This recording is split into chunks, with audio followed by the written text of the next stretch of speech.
in 1972, when the North Vietnamese were advancing in the Quang Tri, a South Vietnamese Marine and his company were assigned to evacuate the village and then blow up the My Chang Bridge, which is just south of the village.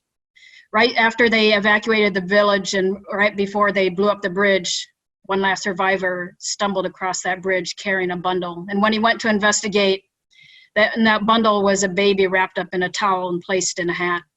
And he asked about this baby. He said, "Where did you find this baby?" And he said her mother had been killed.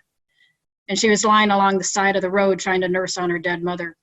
He said, "So I took it." He said, "But I can't go any further, so you need to take this child to the orphanage in Da Nang."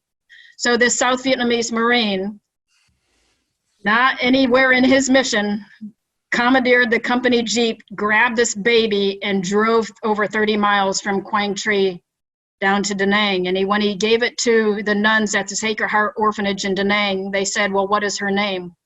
And he said, "She doesn't have one." And he said, "Well, you brought her here.